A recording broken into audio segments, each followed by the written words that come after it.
കണ്ണൂർ കണ്ണവം വനത്തിൽ കാണാതായ ആദിവാസി യുവതിയെക്കുറിച്ചാണ്. യുവതിക്കായുള്ള തിരച്ചിൽ ഇപ്പോഴും തുടരുകയാണ്. പോലീസിനും വനപാലകർക്കും ഒപ്പം സന്നദ്ധ സംഘടനാ പ്രവർത്തകരുടെയും നേതൃത്വത്തിലാണ് തിരച്ചിൽ നടത്തുന്നത്. കണ്ണവം സ്വദേശിയായ സിന്ധുവിനെ കാണാതായിട്ട് ഇന്നേക്ക് 13 ദിവസം പിന്നിടുകയാണ്. അരുൺ പൂപ്പറമ്പ കണ്ണവം വനത്തിനുള്ളിൽ നിന്ന് തയ്യാറാക്കിയ ഒരു റിപ്പോർട്ടിലേക്കാണ് ഇനി ഞങ്ങൾ പ്രേക്ഷകരെ കൊണ്ടുപോകുന്നത്. കണ്ണവം വനത്തിൽ കാണാതായ സിന്ധുവിനായുള്ള തെരച്ചിൽ 13ാം ദിവസവും തുടരുകയാണ്.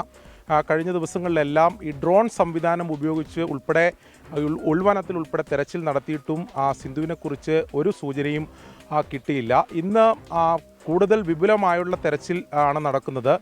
പോലീസ്, അതോടൊപ്പം തന്നെ വനപാലകർ, അതോടൊപ്പം വിവിധ സന്നദ്ധ സംഘടനകൾ, നാട്ടുകാരുടെ കൂട്ടായ്മകളൊക്കെയായി വിവിധ സ്ക്വാഡുകളായി തിരിഞ്ഞുകൊണ്ടാണ് ഈ ഉൾവനത്തിൽ ഉൾപ്പെടെ തെരച്ചിൽ നടത്തിക്കൊണ്ടിരിക്കുന്നത്. ഇന്നത്തെ തെരച്ചിൽ ഒരു ഫലം ഉണ്ടാകുമെന്ന പ്രതീക്ഷ തന്നെയാണ് പോലീസിനെ സംബന്ധിച്ചിടത്തോളം ഉള്ളത്. സന്നദ്ധ സംഘടനയുടെ നേതൃത്വത്തിൽ 5 സ്ക്വാഡും, അതുപോലെ തന്നെ പോലീസ്, ഫയർഫോഴ്സ്, വനം വകുപ്പ് എന്നിവരുടെ നേതൃത്വത്തിൽ മറ്റ് സ്ക്വാഡും, കേരള പോലീസിലെ തണ്ടർ ബോൾട്ടിൻ്റെ വിഭാഗം കൂടിയുള്ള തെരച്ചിൽ ഇന്ന് നടന്നുകൊണ്ടിരിക്കുകയാണ്. അപ്പോൾ അതിൻ്റെ ഭാഗമായിട്ട് നമ്മളിപ്പോൾ ഇവിടെ തിരഞ്ഞുകൊണ്ടിരിക്കുന്നത് അറക്കൽ വെള്ളച്ചാട്ടവും പരിസരവുമാണ്. അപ്പോൾ ഇനി ഈ മേഖലകളിലെ തിരച്ചിൽ നമ്മൾ ഇന്ന് വൈകിട്ട് വരെ തുടരുന്നതായിരിക്കും. വനത്തിലുള്ള ദുഷ്കരമാണ്. അത് നമ്മൾ കാട് അറിയുന്ന ആൾക്കാരെ കൂടി ഉപയോഗപ്പെടുത്തിയിട്ടാണ് തെരച്ചിൽ നടത്തുന്നത്.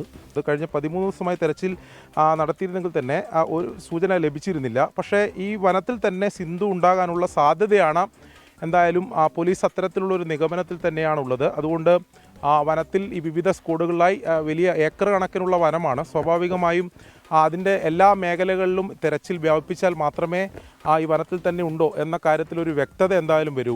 അതിനാണ് പോലീസ് വിവിധ സ്ക്വാഡുകളായി തിരിഞ്ഞുകൊണ്ട് ഈ നാട്ടുകാരുടെ സഹായം എന്ന് പറയുമ്പോൾ വനത്തെ കുറച്ചുകൂടി അറിയുന്നവരാണ് നാട്ടുകാർ. ഒരുപക്ഷെ പോലീസിനേക്കാൾ ഈ വനത്തിൻ്റെ എല്ലാ മേഖലകളെ സംബന്ധിച്ചും അറിയുന്നവരാണ് നാട്ടുകാർ.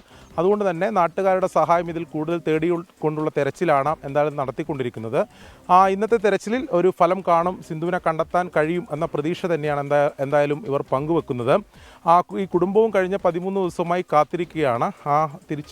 സിന്ധുവിൻ്റെ തിരിച്ചുവരവിന് വേണ്ടിയുള്ള കാത്തിരിപ്പാണ്. അത്തരമൊരു ഫലമുണ്ടാകും എന്ന് തന്നെ നമുക്ക് പ്രതീക്ഷിക്കുകയും ചെയ്യാം. കണ്ണവം വനത്തിൽ നിന്നും മിഥുൻ ചാത്തോത്തിനൊപ്പം അരുൺ പൂപ്പറമ്പ, 24.